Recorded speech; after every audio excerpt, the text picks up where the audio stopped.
Yo les gars, j'espère que vous pétez la forme. Aujourd'hui on se retrouve comme d'habitude pour la revue du chapitre 895.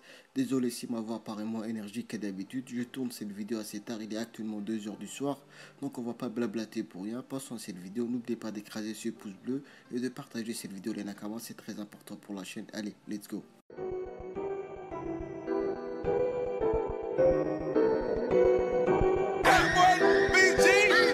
That's the way this young see.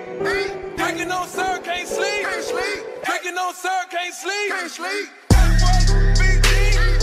That's the way this young see. Drinking on sir, can't sleep. Drinking on sir, can't sleep. Bon, ce chapitre était entièrement consacré au combat qui opposait Luffy à Katakuri et j'ai trouvé ça très sympa. J'avais peur que Oda nous donne que 4 à 5 pages sur le guerre Snake Man puis passer à autre chose, mais c'était pas le cas et Oda nous a beaucoup régalé dans ce chapitre. Ce chapitre était entièrement dédié au combat entre Luffy et Katakuri et à ce fameux guerre 4 Snake Man. Premièrement, on va parler de cette nouvelle variante du Gear 4, le Snake Man, et on va parler du Karadesan et des nouveaux pouvoirs. Et dans la deuxième partie, on va parler du combat entre Katakuri et Luffy. Je vais essayer de théoriser sur les personnages qui vont en ressortir vainqueurs. Bon, premièrement, on va parler du Karadesan du Gear 4 Snake Man. Bon, je trouve le Karadesan de cette nouvelle transformation très très belle.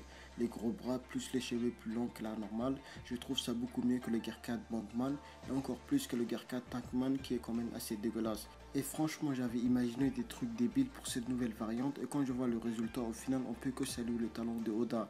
Bon, maintenant, c'est à la Toei Animation de bien faire son travail et de ne pas foutre en l'air cette nouvelle transformation. Bon, ils ont quand même assuré sur le Gear 4 Bankman et je pense qu'ils vont assurer aussi pour le Snake Man aussi.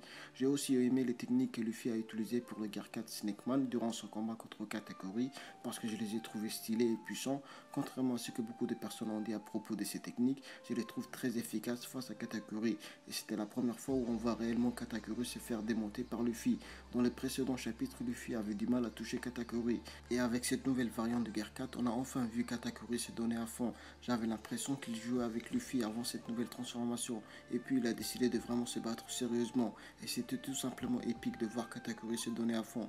Pour être franc avec vous, pour moi Katakuri dégage plus la prestance d'un Yonko comparé à Big Mom, qui est pour moi une énorme blague. Je préfère largement Katakuri à Big Mom. J'aurais préféré qu'il soit un Yonko au lieu de Big Mom qui est, comme je l'ai dit, une grosse blague des familles. Bon, avant d'attaquer la deuxième partie de cette vidéo, je voulais tout simplement vous demander une petite question les Nakama. Si Luffy bat Katakuri, est-ce que pour vous Katakuri peut se joindre avec les Mugiwara en tant que membre? Certes, vous allez me dire que c'est con de dire ça, mais j'ai cette impression que Katakuri va rejoindre Luffy. Après, voilà, ce n'est qu'une impression. C'est à vous de me dire dans les commentaires si je dis n'importe quoi. Bon, ceci dit, passons à la deuxième partie. Bon, ce combat est pour moi le combat le plus épique de Luffy parce que Luffy a affronté pour la première fois un personnage qu'il a vraiment poussé à bout et qui était vraiment beaucoup plus fort que lui. Katakuri est un personnage très puissant, sa force est hors du commun et c'est la première fois qu'on voit un personnage avec un ki de l'observation surdéveloppé. Et perso, je m'attendais à ce que Luffy se fait largement dominer par Katakuri, mais on a vu dans ce chapitre 895 qu'il a rattrapé son retard. Le chapitre se termine avec une attaque ultime de chaque côté et ils ont tout donné et le chapitre se finit là-dessus. Et donc pour moi le gagnant c'est Luffy, mais bien sûr le contraire ne va pas me surprendre parce que comme je l'ai dit, Katakuri est un personnage très puissant aussi, mais à chaque fois que Luffy débloque une nouvelle forme, il gagne tout le temps. La première fois qu'il a utilisé le Gear 2, il a démonté Bluno. La première fois qu'il a utilisé le Gear 3, il a démonté Rob Lucy. La première fois qu'il a utilisé le Gear 4 Bandman, il a démonté Doflamingo. Pareil aussi pour le Gear 4 Tankman, il a battu Crackers. Et donc si on suit cette logique pour le Gear 4 Snake Man, il va battre Katakuri. Bon, après, il se peut que Oda décide autrement, mais à chaque fois que Luffy dévoile une nouvelle transformation, il en ressort vainqueur de ses combats. Et même si Katakuri est très puissant, le Gear 4 Snake Man est aussi très puissant. Donc pour moi, oui, Luffy va gagner contre Katakuri. Et d'un côté, juste après ce combat, il va aller affronter Kaido. S'il ne bat pas Katakuri, il ne va jamais battre Kaido, c'est logique. Bon, c'est la fin de cette vidéo, j'espère qu'elle vous a plu, merci de l'avoir regardé jusqu'au bout. Bon, c'est vrai que cette review était très rapide, mais malheureusement, j'ai pas de temps à faire des vidéos ces derniers temps. Donc, désolé les Nakama, n'hésitez pas à partager cette vidéo, à venir me follow sur Twitter et à vous abonner à la chaîne si ce n'est déjà pas fait. Moi, je vous dis à la prochaine fois les Nakama, paix sur vous, ciao.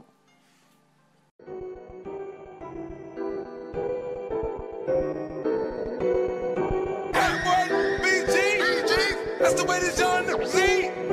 Drinking on sir, can't sleep. Drinking on sir, can't sleep. That's the way this young see.